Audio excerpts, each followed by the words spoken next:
Exclusive, right from Murphy's Multiverse. How Kevin Feige assigns projects to the Marvel Studios Parliment. I wanted to do a video on this story because I talk about Feige a lot, as you guys know. That word comes out of my mouth, or should I say his name comes out of my mouth a lot.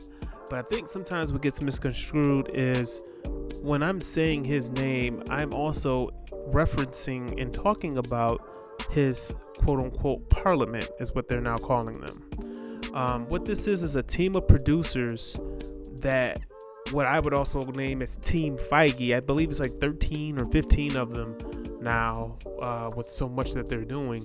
These are basically Feige's eyes and ears on the ground. These are the producers that you see at the end of every movie. You won't see all of their names on all of the movies. And I'm going to explain in this video the reason why you don't see all of their names in all of the movies. But he did bring them out on Comic-Con, I believe it was 2019. He brought all of them out on stage.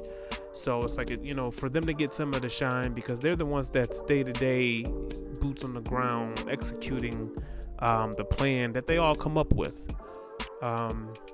So I did want to read this. I thought this was a interesting article by Nathan Miller on Murphy's Multiverse. So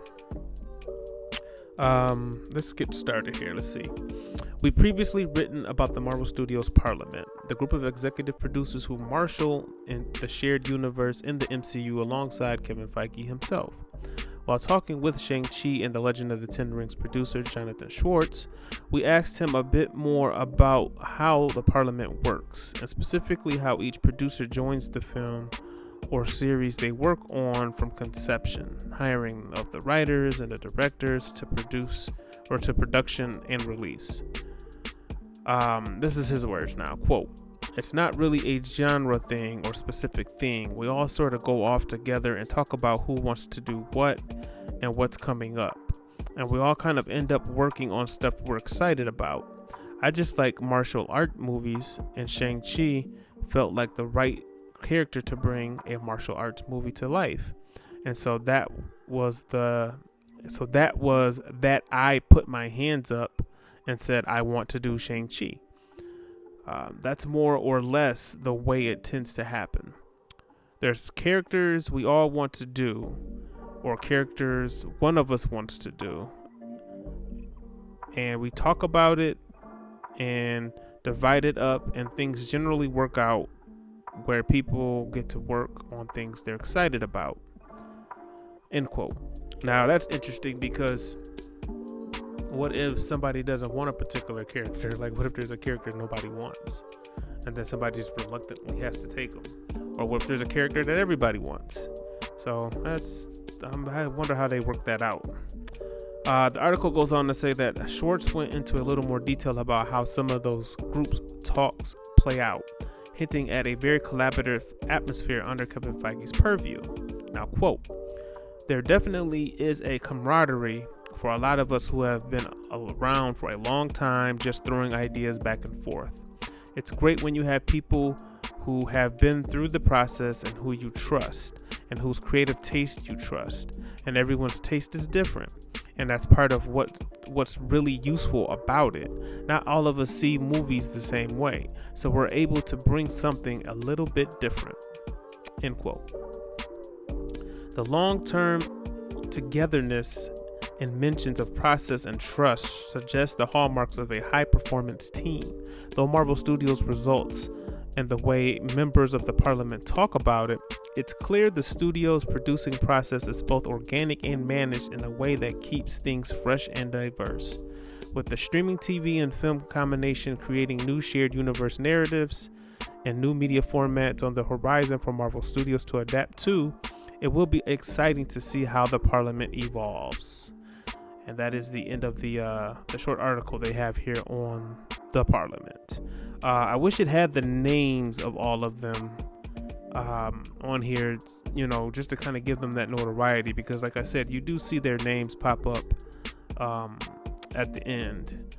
And I can tell you that Victoria Alonso and Luis D'Esposito I don't think they're in the Parliment. They're high executives. I think those are really Feige's right hand man. So when he has like a lot of work or a lot of things going on, he can prioritize what he has to do. For instance, when the Spider-Man deal was happening, I'm sure he was probably full on involved in that deal, and as a result, probably had to pass off, the things that were in production currently off to Victoria Alonso and Luis D'Esposito. I'm sure that's probably how it works there. And then you got the 15 other producers who are actually doing the movies in line. Like I know for sure Nate Moore did Black Panther and he did Falcon and Winter Soldier. So he was involved with those. And just like the producer they're talking to in this particular article, Jonathan Schwartz, he specifically worked on Shang-Chi. So I think you can kind of see how it is divvied up. So I think that's a very interesting format, and I'd be interested to see how DC does, because we know they don't have the same structure that Marvel does.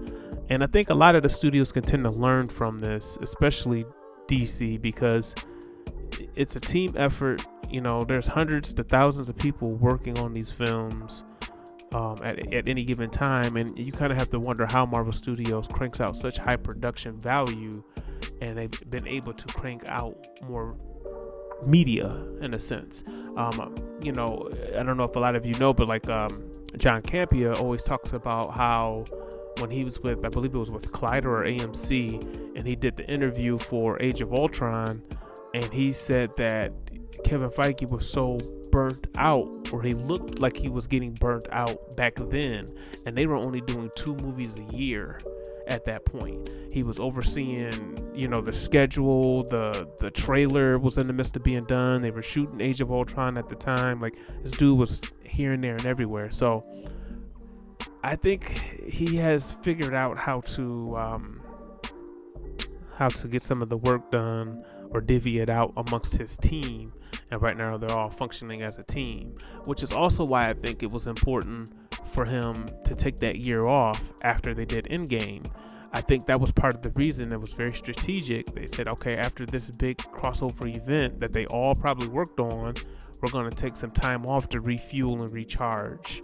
And I think that's important, even though us as fans, it kind of sucked to have that year off and then have everything happen after it, because then you almost basically had 2 years off. But it was very important from a standpoint of keeping your employees happy and making sure you don't burn everybody out. And that's, to me, that's signs of a good leader with Feige. So, man, that's a very interesting article. If I could find the names, maybe I'll post them down below. But or maybe I'll try to throw them up here on the screen for you guys so you can see who the producers are, because they are linked on there. So I'll throw that up on the screen. But in the meantime, man, yeah. So I was able to find a list. They don't have everybody listed here on the internet, but it does have Kevin Feige, Luis D'Esposito, Victoria Alonso. They're all like co-president, executive vice president of production. Victoria Alonso, I think, is a little more hands-on, and she's been getting a lot more shine lately too, I've noticed, and more responsibility. Now it says here specifically, the following executives are referred to as the Marvel Studios Parliment. So this is the people they have listed as the Parliment. They have Trin Tran, an executive. I'm trying to think, what did she work on? I want to say I saw her name may be involved with Eternals. But Nate Moore, of course, like I said, who had done the Captain Americas and the Falcon and Winter Soldier and Black Panther. Jonathan Schwartz, who we mentioned, I believe he worked on Guardians as well. I think. I'm not sure about that. And then, of course, Brad, and then I can't believe I forgot this, but Brad Winderbaum. Brad Winderbaum has just been promoted to executive of the Disney Plus side of Marvel Studios. So he's going to be tackling all the Disney Plus shows. He's the one that's going to be in charge of those. And he's also doing, I believe, Marvel Studios animation. that's going to be on Disney Plus. So that's pretty big. That's a pretty big role for him, and that's a big promotion for him. The other names is Steven Broussard and I believe Eric. What is that? Eric Enroll.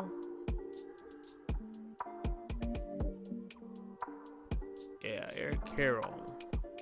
But I'm not familiar with those two. But they got a good, strong team, man, and I hope that they are able to continue everything.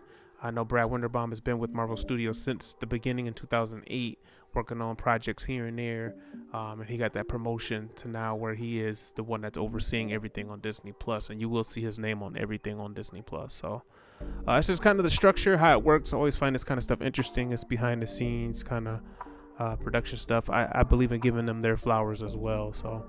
But yeah, that's what I have for you guys today. Make sure to like, share, comment, and subscribe. And leave it down in the comment section how you feel about the Marvel Studios Parliment.